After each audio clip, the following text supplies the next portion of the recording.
Crime boss. Let's play hardball.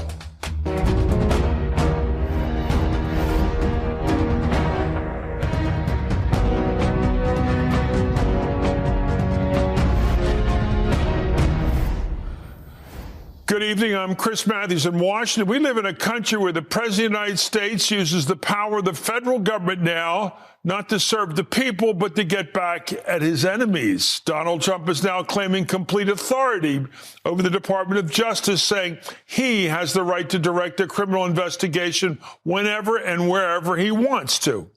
The president quoted Attorney General Barr today as saying, "The president has never asked me to do anything in a criminal case."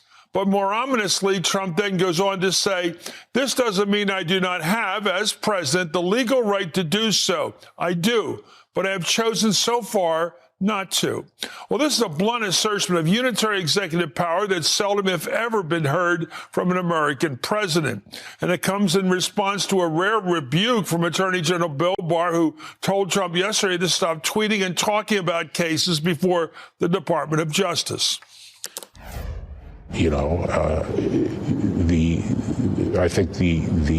cannot do my job here at the department with a constant background commentary that undercuts me. That's why I think it's time to stop the tweeting about Department of Justice criminal cases. Well, Trump's decision today to ignore the Attorney General's plea follows his public effort this week to exert control over the Justice Department for political purposes. The president lobbied for a reduced sentencing recommendation for his longtime political advisor, Roger Stone. And when the Justice Department did just that, he attacked the prosecutors who quit the case. And then he tried to intimidate the federal judge who will decide Stone's fate next week. And last but not least, he attacked the leading member of the jury in the case. And despite the Attorney General's public rebuke of Trump, Barr's work at the Justice Department still appears closely aligned, don't you think, with the president's political purposes. Today, the New York Times was first to report that, according to people familiar with the matter, Barr has assigned an outside prosecutor now to scrutinize the criminal case against Trump's former national security advisor, Michael Flynn. According to this report, the move is highly unusual and could trigger more accusations of political interference by the president. I'm joined right now by Charlie Savage, Washington correspondent for the New York Times. Michelle Center, White House correspondent for PBS NewsHour. Mika Yang is vice president of the Third Way National Security Program.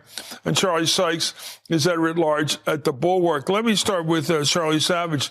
What would the president be up to here with Michael Flynn? Is he trying to spring him? Well, so to lay this out to your listeners just a little bit more, what we've learned is that 2 weeks ago, when Attorney General Barr installed an interim U.S. attorney here in Washington over the office that has all the politically contentious cases, because it oversees the seat of federal government, has the Roger Stone case, has the Michael Flynn case, was considering whether to charge James Comey and probably a lot of other things we don't know about. He also sent in an outside team of prosecutors, some from St. Louis, some from the Deputy Attorney General's office, to impose a new layer of supervisory review over all the career attorneys who are handling these politically charged cases, to basically be in a position to second guess and micromanage those cases. Whether Trump knew this was happening or whether Barr was doing this on his own is an open question, but it's extremely unusual, and it's part of the reason that office was already in an uproar before this happened with Roger Stone and the pulling back of the sentencing guidelines recommendation that led those 4 attorneys to quit the case. Charlie Sykes, are we seeing a corrupting of the Justice Department here where the president and his attorney general, who sort of walks in lockstep with him, thinks that way, acts that way, are out there to basically use the Justice Department to clear all his political lieutenants? Yes, and there's nothing stealthy about this. This is the thing about Donald Trump, is that he says the quiet part out loud. He's made no secret of the fact that his vision of the presidency is that the Constitution gives him the power to do anything that he wants, which includes attacking, harassing, indicting his political enemies, cutting slack to his political cronies. And he's had an attorney general who's been willing to do all of that. So, as this revenge tour escalates after his acquittal on impeachment, I guess the only surprising thing is how blatant it is. So, I see Bill Barr not as breaking with the president, but simply as CYA saying, look, I'm doing everything you want.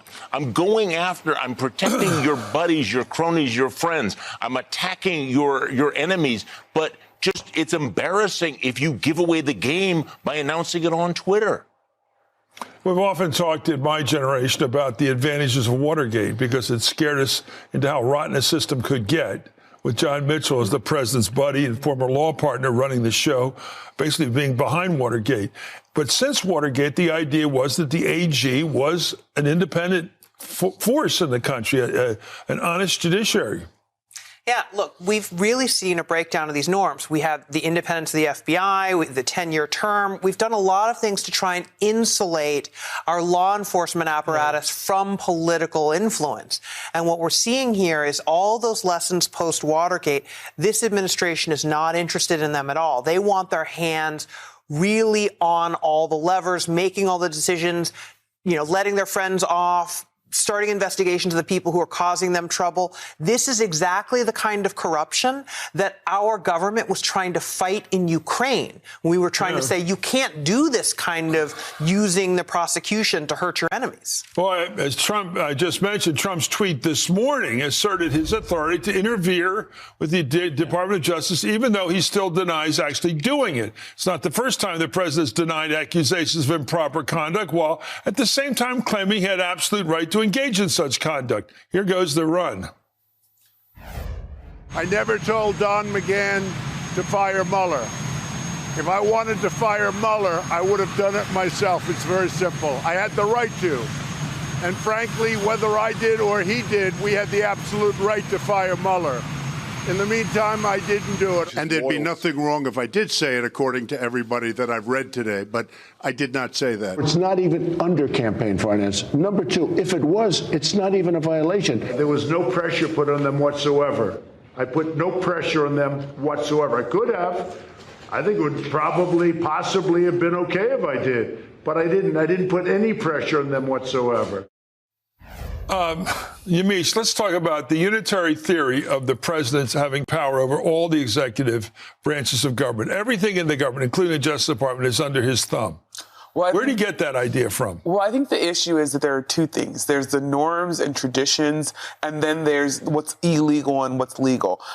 Based on my conversations from former DOJ officials, it's legal for the president to be as chummy as he wants to be with the attorney general. I put a question to so many, both conservative and liberal people in the Justice Department, and said, what's the hypothetical? If President Trump calls up AG Barr and says, change the sentencing for my friend, is that illegal? Both of them said no. All of them said no. The issue, though, is how powerful do they think they are, theoretically? Could the president say, let that guy go, he's a pal of mine? It sounds like he could do that. It sounds like, based on my reporting and my conversations with people, that's actually legal. The issue, though, is norms and traditions. In America, most times, historically, presidents have said there needs to be a little bit of distance between me and the Justice Department to be able to do that little J justice. So as part of that, what we see now is the president who's been emboldened after being acquitted of being impeached, and a Republican Party that's basically given him the go-ahead to do some of the things that we've heard him do with Ukraine and with China. And as a result, he feels more emboldened to be able to say, yeah, I can tweet about this if I want to. Obviously, you see Attorney General Barr saying, let's keep this a little bit lower than Twitter. And now we get to what's really the president's MO, which goes beyond some unitary constitutional theory that a president can tell the DOJ whatever to do. Michigan Congressman Justin Amash, a former Republican turned independent member of Congress, criticized Trump's claim today, saying it follows a standard Trump progression. Amash says that Trump that Trump first claims, I didn't do it. And then it becomes, I didn't do it, but I could do it. And then it becomes, I did do it, so what? And finally, I did do it, and it was right to do it. Mika, this guy is unbelievable. I'm going to go to Charlie Sykes. Charlie, this does remind me of the early 50s with the communists, or alleged communists, who say, I'm not a communist, but if I am, so what? I have a right to be. It's like, what are you? What's your point here? Your thoughts? I think Justin Amash is absolutely right there, because we've seen this pattern before. And the really frightening thing, as Yamiche points out, that these are norms. There is nothing in the Constitution. There is no statutory prohibition. So if the president wants to go full authoritarian, what stands against him? We know that the Justice Department so far has not been standing against him. We know that the Republicans in Congress won't. So this is a genuinely alarming moment. I guess this is one of those moments when you want to, put up a red flag and say, this is the essence of the attack on the rule of law. This may not be technically a constitutional crisis, but this is the essence of authoritarianism when the president claims that he has this untrammeled right to basically say, yeah, I want you to go after this person. I want to punish my enemies, and I want to let my friends off the hook. Look, and by the way, we know how this is going to end. He's going to pardon Flynn. He's going to pardon Manafort. He will pardon Roger Stone. And at the end of the day, we know that he's going to do all of this. And quite frankly, this is one of those moments where we have to look in the mirror and go, okay, are we still a nation of laws? We've had such a difference among attorney generals. I remember reporting on this, digging it up for history purposes, that Joe Kennedy Sr., the father of the president, said, I want Bobby, your brother, to be attorney general because I want him to look out for you. That's why he was put there. And then you had a case under Clinton, which was so clean. Janet Reno, every time Clinton called up, she would say, let me get my notebook, so she could record very formally the conversation. And now we have a president who seems to be a synchronized swimmer with an attorney general who knows, like a good butler, knows exactly what the boss wants. Yeah. Or thinks like the boss so much. Yeah, and it's the thing is, it's all happening out in the open. It's not like this is some sort of secret pact, and it's very clear as to what what the attorney general is doing here and what the president wants, and that the attorney general is following his guidance. I don't think that they're trying to hide this at all. But part of what Charlie, I want you to try this. Well, I just want to say, important, though, for your viewers to know that today the Justice Department announced there were not going to be charges against Andrew McCabe, the former acting FBI director, who's one of Trump's enemies, one of the people he's vilified for his role in the Russia investigation. And so this is an example coming one day after Barr said, back off. You can't be telling me what to do. Is he showing independence here? It's certainly sending a signal of a nonpartisan use of this power. Is it cynical? We're going to do this one thing and then we can get away with all the other things? Or is it genuine? Is Trump going to blow up at Barr or accept this? This is the thing to watch now. But in this conversation, knowing that Barr, having gone out and fired this shot against Trump's bow, then did the opposite of what President Trump clearly wanted on McCabe is a hugely important fact. Well, we'll see. Former Deputy Attorney General Sally Yates blasted the president, a scathing Washington Post op-ed today. She writes that, quote, from virtually the moment he took office, President Trump has attempted to use the Department of Justice as a cudgel against his enemies and as a shield for himself and his allies. Detailing the president's misconduct, Yates warns that with every blow, the wall of justice independence has wobbled a bit more, saying that this week it teetered on the verge of collapse. Yes, Yamiche? This is what I will say about the president. I think that he has this political, some people would say genius, some people would say it's outlandish, that the president says things that are so openly that go against the norms, but that he isn't afraid to kind of just air it out there. Case in point, I go back to when he said, China should go after and look at Hunter Biden. That took all the wind out of it because it was the Ukraine call that everyone was talking about, except that it was happening on the White House lawn. Now you have the president tweeting, he could tweet as soon as we get off this show. He could tweet, you know what, Andrew McCabe should have been prosecuted. I wish that would happen. What you have is the president basically telling Attorney General Barr, fine, you can do this, you can go on TV, but remember who's in charge here. I will say whatever I want to say. And you have a Republican Party that basically says the president is the person, he can do whatever he wants. Charlie Sykes, how's that work politically? How does that translate to the person out there voting later this year on the president's reelection, that he can be so bold that it's not just he breaks laws, he ignores them and speaks publicly about how he's doing it in a way that's so, you could say, outlandish that somehow it seems strong, just simply strong. Yeah. Well, among the Trump base, there'll be people who will say that, look, he's draining the swamp and getting things done. And this, by the way, is something that is also, I think, terrifying, which is that leaving aside what Donald Trump is doing, what is he doing to the American political culture? Are Republicans now going to accept this idea that the presidency, the imperial presidency, can basically punish you, use the Department of Justice as a cudgel, use it as a shield for your friends? Are they going to buy into that? Because if they do, then the culture that has undergirded all of these norms and traditions will have been badly damaged. Once that genie is out of the bottle, can we put it back in?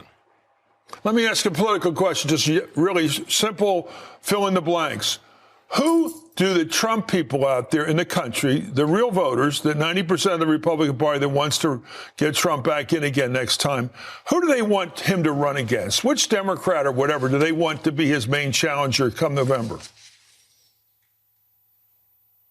Charlie Sykes. You, sir. Oh, no. Yeah, no question about it. Oh, no question about it. Bernie Sanders. I mean, every Republican that I've talked to thinks that Bernie Sanders would be the ideal candidate to run against, because they think that, look, you have a lot of swing voters in places like Wisconsin who, might be willing to be, look at a centrist Democrat. But if you're going full radical Democrat socialist, that's going to be the deal breaker for a lot of swing voters. Thank you so much, Charlie Sykes. Thank you, Charlie Savage.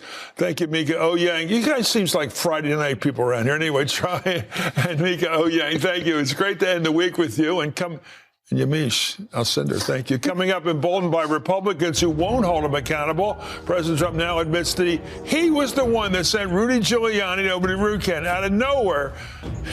He told Geraldo Rivera, yeah, I sent him. He sent him over there to get information on the Bidens, and he's now admitting he's also targeting the state of New York now, the state of New York, and a new apparent quid pro quo to make it more difficult for New Yorkers to travel on airplanes. Plus, the stakes are high for Democrats as they enter the critical 3-week period in the race to defeat President Trump, starting off with Nevada, then South Carolina, and then 14 states on Super Tuesday. Wow, 40%. Meanwhile, Trump supporters are taking aim at Mayor Pete's sexual orientation. It didn't take long for that, as Trump himself stokes divisions in the Democratic Party. We've got much more to get to tonight, some of it rotten, actually. Stick with us. Hey, it's MSNBC's Chris Hayes. This week on my podcast, Why Is This Happening?, I'll be talking with Jon Favreau about the way to beat Trump. I feel like too much of the conversation around 2020 in politics is a conversation we're all having with ourselves. So I wanted to do focus groups of people Democrats probably need to win, not just the Obama-Trump voters, but non-voters, sporadic voters, Romney voters, Clinton voters. And then I thought, well, I would go to all the different regions that we need and also talk to the activists and organizers on the ground about how they're trying to persuade these voters. That's this week on Why Is This Happening? Please search Why Is This Happening wherever you're listening now and subscribe.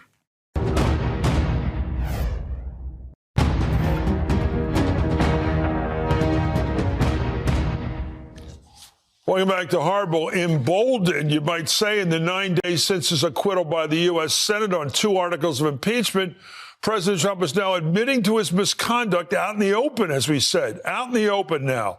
In a radio interview yesterday with Geraldo Rivera, Trump acknowledged that he sent his personal lawyer, Rudy Giuliani, to Ukraine to dig up dirt on his political rivals. Was it strange to send Rudy Giuliani to Ukraine, your personal lawyer? Are you sorry you did that? Not at all. Rudy was a great crime fighter. You know that maybe better than anybody. Yeah, and Rudy I interviewed him. And Rudy was the is first totally one on to his interview. game. Rudy's on his game. Rudy was a great crime fighter. Well, Geraldo's a lawyer, too, and he led Trump right into it, but Trump seemed to want to do it. He wanted to admit that he did something he's been denying for months. That contradicts what he just said there to Geraldo. His own repeated denials during the impeachment investigation itself that he had anything to do with Giuliani's trip to Ukraine. Here's what he told, for example, Bill O'Reilly back in November. What was Rudy Giuliani doing in Ukraine on your behalf? Well, you have to ask that to Rudy, but Rudy, I don't even know. I know he was going to go to Ukraine, and I think he canceled the trip. But Rudy has other clients other than me. I'm one. So you didn't direct him to go there on your behalf? No, but you have to understand, Rudy is a great corruption fighter. No, I didn't send him. Well, in an interview yesterday with Herrera, the president said he tapped Giuliani for the role because the American intelligence community, he said, left him with a bad taste. So when you tell me about Rudy, so here's my choice. I deal with the Comeys of the world, or I deal with it. In other words, I was given a very bad taste of our intelligence department. And one of the thing about Rudy, number one, he was the best prosecutor, one of the very best prosecutors and the best mayor. But also, other presidents had him. FDR had a lawyer who was practically, was totally involved with government. Eisenhower had a lawyer. They all had lawyers. For more, I'm joined by U.S. Congressman Raja Krishnamurthy of Illinois, who serves on the House Intelligence Committee, and, of course, Cynthia Axley, former federal prosecutor. Thank you. You two should be able to handle this. First of all, the political or psychological. Why is the president now so hubristic, so proud of himself, so freedom-minded that he doesn't care what he says? He's now saying what he's apparently lied about for months, that Rudy Giuliani was his man in Ukraine. Congressman. Well, I think that he's emboldened because he was acquitted. And, this follows a typical pattern for the president where he first denies that he did anything. And then he later says, even if I did do it, it wouldn't be wrong. And then later he says, I did it. So what? As I think Congressman Amash pointed out before. And that's what's going on here. He clearly sent Rudy Giuliani to Ukraine to conduct these investigations. And the new piece of news that we learned today is that apparently not only is Giuliani continuing these investigations, but the DOJ under Barr has set up some kind of special back channel where he can provide this information to the DOJ. Perhaps, I think I heard the office in Pittsburgh is somehow receiving this information, which is very, very disturbing to say the least.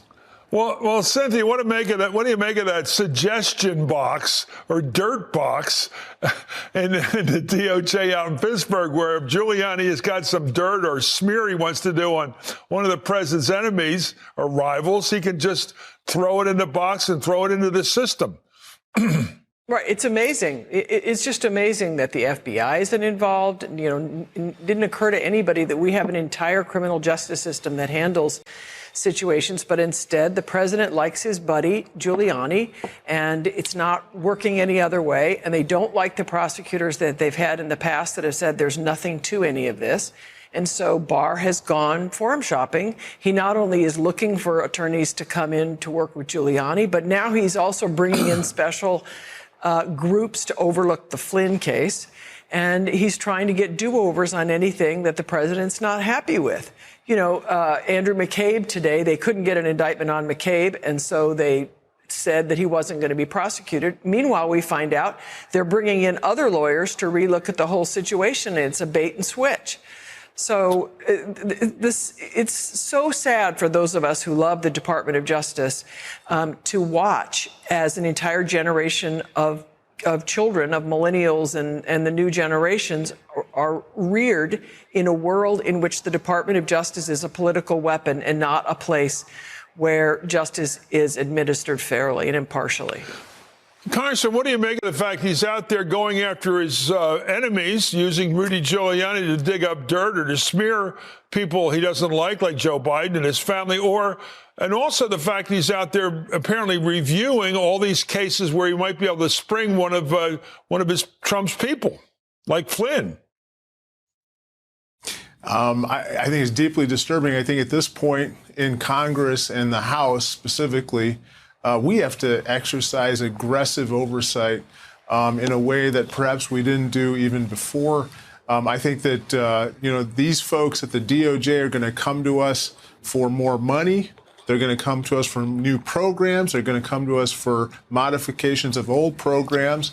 And I suspect that my colleagues, especially on the Judiciary Committee and other committees, are going to condition some of what they asked for on, quote unquote, good behavior. And we're not seeing it right now, to say the least. And that's going to happen, you believe? You're going to basically squeeze them a little, or basically punish them a little, Congressman? I think that at this point, we cannot have taxpayer dollars aiding in lawlessness. This is misconduct, with a big M. And I think at this point, we have to do whatever it takes to, prevent the worst excesses from happening further. Well, during the president's Senate impeachment trial, the trial part, House Manager Hakeem Jeffries of New York warned of the potential consequences of acquitting the president for abusing his power and soliciting a personal benefit. And if this Senate were to say that's acceptable, then precisely as was outlined in that question could take place all across America. The president could say, "You're not going to get that money, Mr. Mayor, Mrs. County Executive, Mrs. Town Supervisor, unless you endorse me." The president could say that to any governor of our 50 states. That's unacceptable. That cannot be allowed to happen in our democratic republic.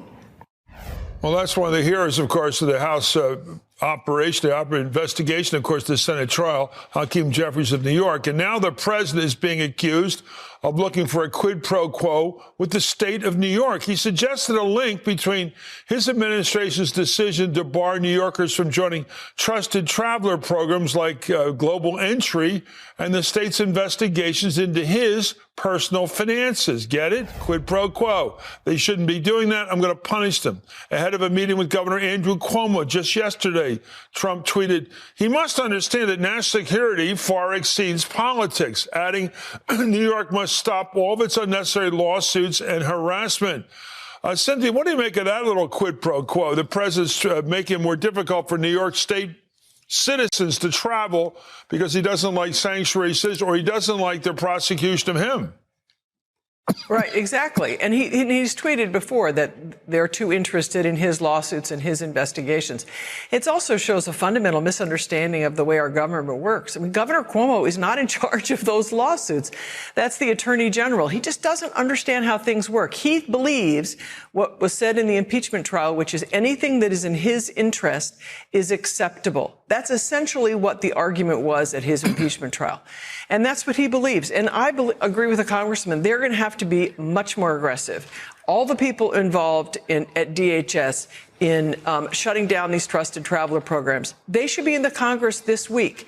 Those United States attorneys who were forced to resign because of the Stone case, they should be in Congress next week. We need to shut down financially the Department of Justice. We need to be more aggressive, and we haven't been enough. Thank you so much, Cynthia Oxley. Of course, U.S. Congressman Raja Krishnamurthy, thank you, sir, for coming us from Illinois. Thank you. Up next, big stakes in the upcoming contests in Nevada and South Carolina. We've got a large field of Democrats with support pretty much divided fairly evenly among the top-tier candidates. It's not winnowing out yet. Of course, Bernie Sanders is winning these cases, these elections, but they're very close. And lurking beneath it all is the important question of electability against Trump. You're watching Hardball.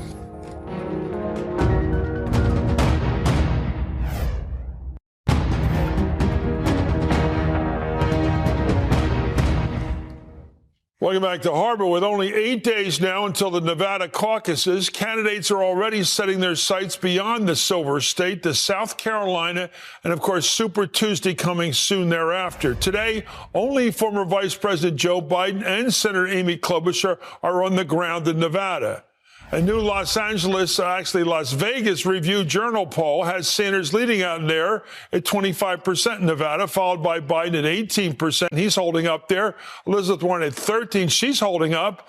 Tom Steyer's up to 11%, and Pete Buttigieg and Klobuchar each down at 10%. So it doesn't look like now like New Hampshire looked. While Sanders leads in Nevada, today he's making his pitch to voters in the delegate-rich Super Tuesday states of Texas and North Carolina, where he got in a dig against Mike Bloomberg.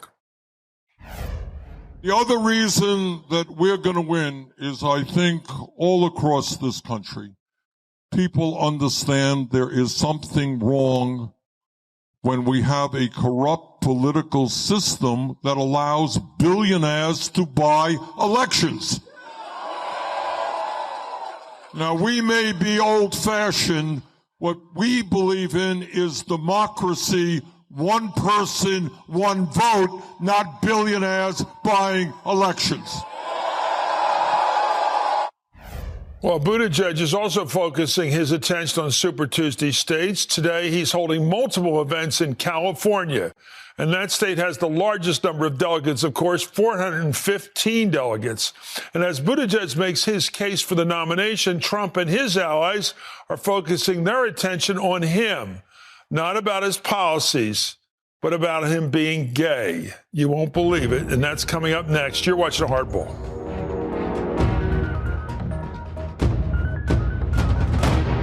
We eat to live, but food is so much more than that. I'm Andrew Zimmern, chef, world traveler, and host of a new series on MSNBC.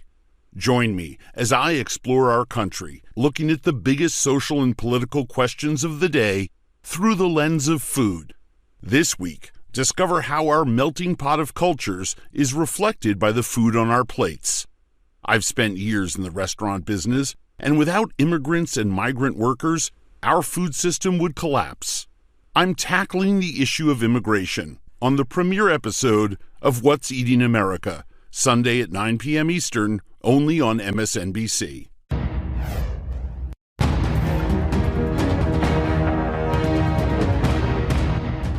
We have this my way or the highway politics that suggests to people that, if you're not with me, you must be against me. If you're not for the revolution, you must be for the status quo. And I think most of us don't see ourselves in that picture. I've heard some people say that, my experience is not relevant because you have to have Washington experience in order to become a president. We have to look at what kind of judgment that experience has brought.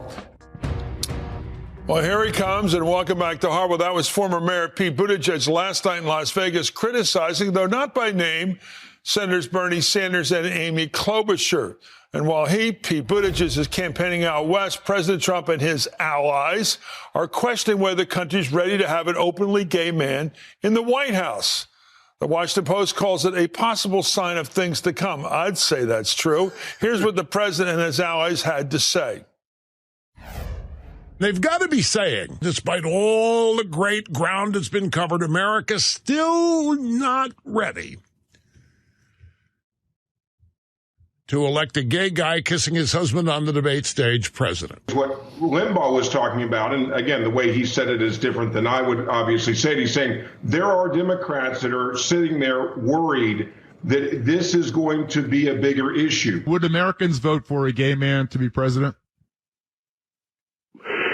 I think so. I think there would be some that wouldn't, and, I wouldn't be among that group, to be honest with you.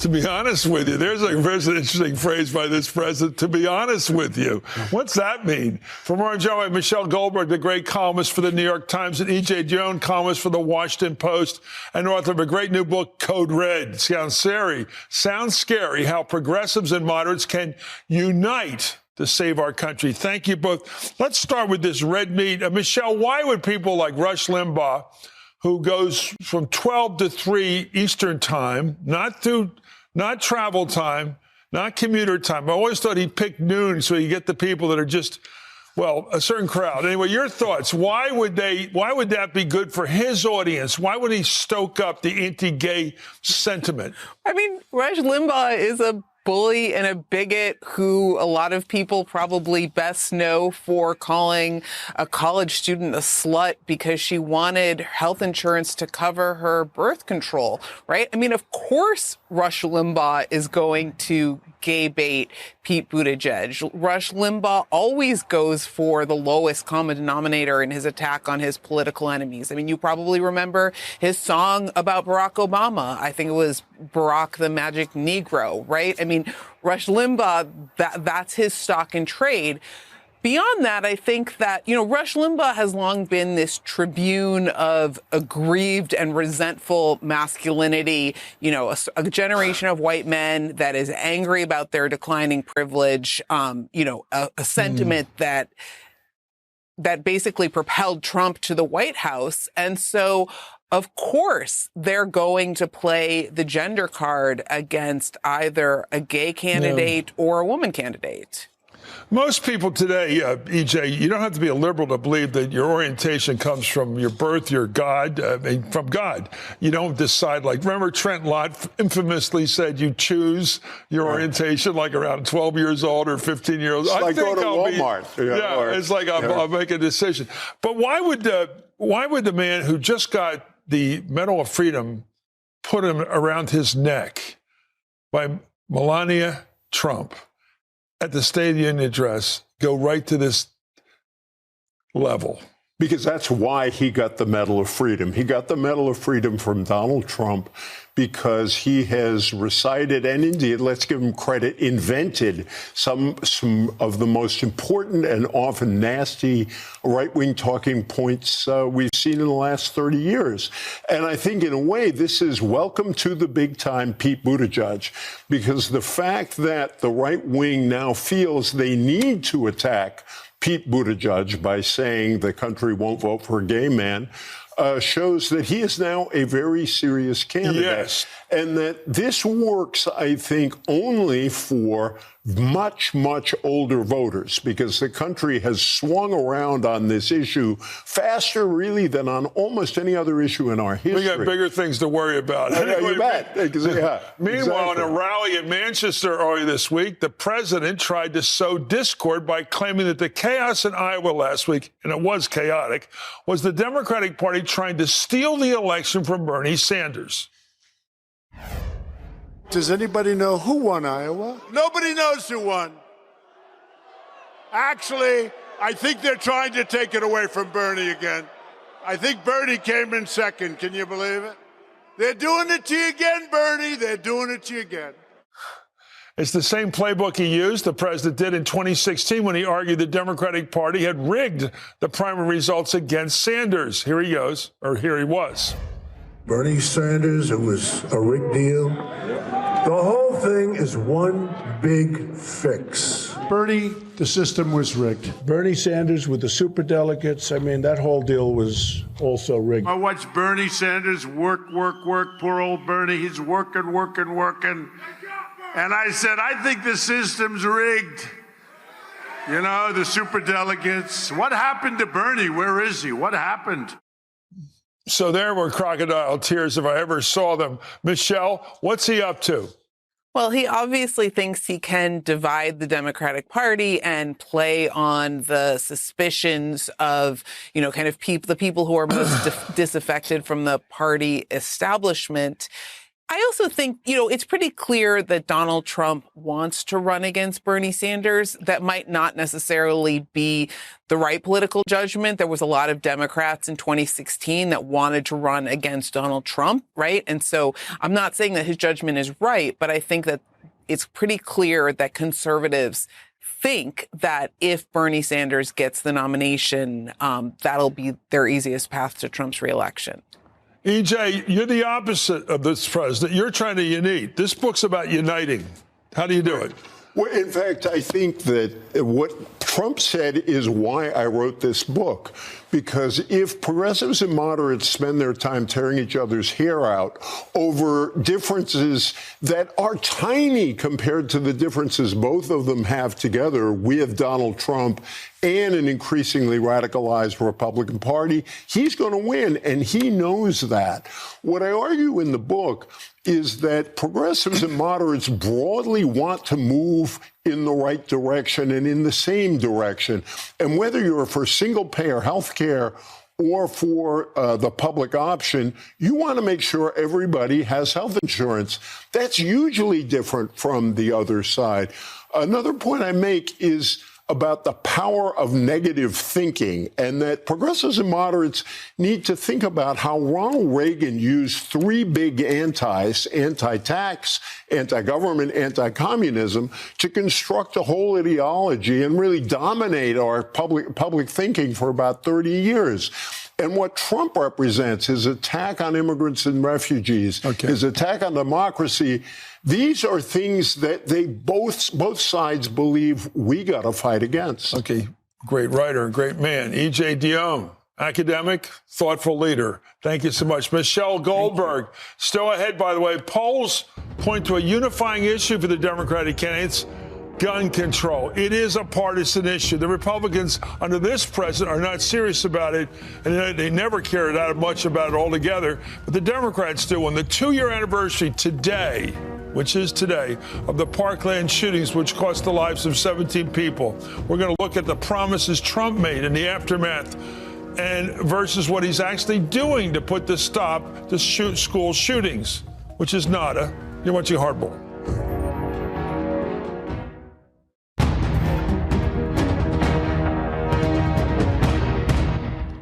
Welcome back to Hardball. Today marks 2 years, actually the 2-year anniversary, but it's not really something to celebrate, since the devastating shooting at Marjorie Stoneman Douglas High School in Parkland, Florida. Remember that word, Parkland.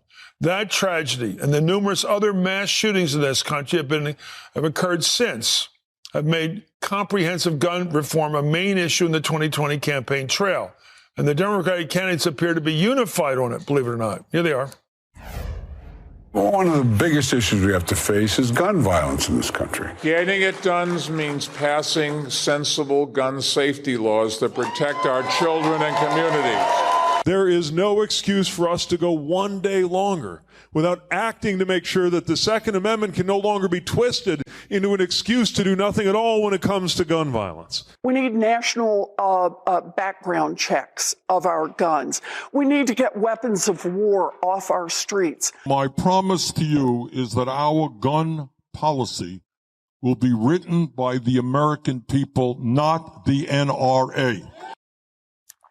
But President Trump appears to have gone in the opposite direction. As the Associated Press notes, quote, as he primes the pump on this 2020 re-election effort, Trump is going all out on embracing the mantle of gun rights champion, a stark turn from earlier moments in his presidency when he toyed with the idea of pushing Congress to enact stricter gun controls. I'm joined now by Kyle Hunter, Vice President for Programs at the Brady Campaign to Prevent Gun Violence. Kyle, here's your chance. Use this medium. Talk to the Democratic candidates on gun control. Yeah, thank you so much for having me here tonight. And I think first and foremost, what is encouraging is actually seeing the fact that every single Democratic candidate is putting gun violence prevention front and center in their campaign. And it's clear because this is something that the American people are demanding. The American people are sick of seeing their children mowed down in schools. They're sick of being afraid to go to concerts or to the mall or to places of worship. And so when we're thinking about what they can actually do, we know first and foremost that expanding the Brady background check system is a no-brainer. Over 90% of the American people support this. Bills H.R. 8 and H.R. 1112 passed out of the House with bipartisan support. These close a lot of the gun show loopholes. They close the Charleston loophole. They are going to keep Americans safer. So number one, get those through right now, background checks. But beyond that, extreme risk protective orders. These are proven to keep guns out of the hands of people that are a risk to themselves or others. It would have stopped this tragedy that we saw at Parkland had an extreme protective order. So that's if I am someone who is saying that I want to go shoot up a school, much like this Parkland shooter actually did, who was known by the authorities to want to go do this, you could enact an extreme risk protective order, which temporarily either takes guns away from someone or prevents them from going to get new ones so that they can go get the help they need. When we talk about this being a mental health issue often, yes, there's mental health, but it's also an access to guns issue. People who are in mental health crises, if they're able to go get help, don't go shoot up schools. If they aren't able to go get help, but they are able to go get a gun, they're going to go shoot up a school. And that's unacceptable. We can't throughout live his one more day presidency, like that. President Trump has promised to act on gun violence. Here he goes. I can speak for all of the senators and congressmen and congresswomen, all of the people in this room that are involved in this decision, that we will act. We will do something. We will act. My government will not rest until we have done everything in our power to reduce violent crime and to protect innocent life. It's a terrible, terrible thing what's going on with hate in our country, frankly, and all over the world. And something has to be done. Something has to be done. Well, after the August shootings in Dayton and El Paso, there had been discussion between Trump and Democrats on gun control, but those appeared to stop as the House started to look into Trump's call with the Ukrainian president. Trump tweeted at that time, "The Democrats are so focused on hurting the Republican Party and the president that they are unable to get anything done because of it, including legislation on gun safety." So he laid it on the Democrats. Which is a completely unfair and unacceptable charge. This is an American issue. This is not a partisan issue. It should not be a partisan issue, I should say, actually.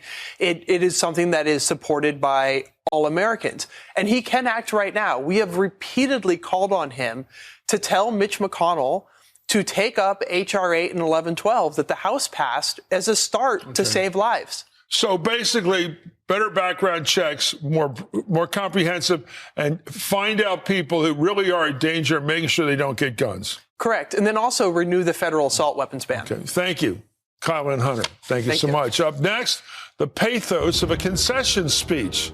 You're watching Hardball.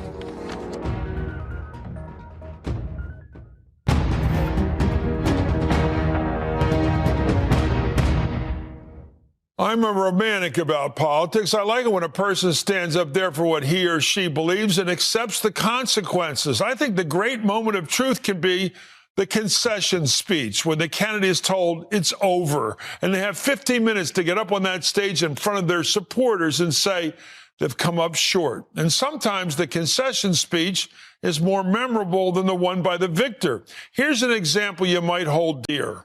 The man speaking is Governor Adlai Stevenson after losing the presidency to Dwight D. Eisenhower in November of 1952. Abraham Lincoln. They asked him how he felt once after an unsuccessful election.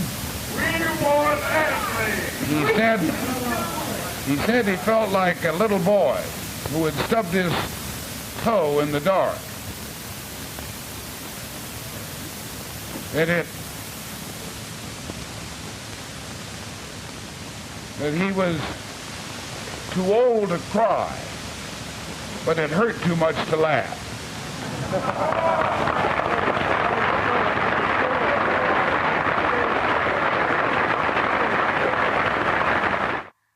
The great Adlai Stevenson. Here are two candidates giving it up this week. First, Andrew Yang. I stand before you tonight and say that while we did not win this election, we are just getting started. This is the beginning. This movement is the future of American politics. This movement is the future of the Democratic Party. And Colorado Senator Michael Bennet. Tonight is not going to be our night, but let me say this to New Hampshire. You may see me once again. I got in this race because I love our country. I love America. I love the idea of democracy, and I want to make sure that that our generation passes this democracy intact, at least, and if not in better shape, to the next generation of Americans. Well, not always poetic, of course, but generally truthful. Sometimes the best speech of the campaign. And that's Hardball for now.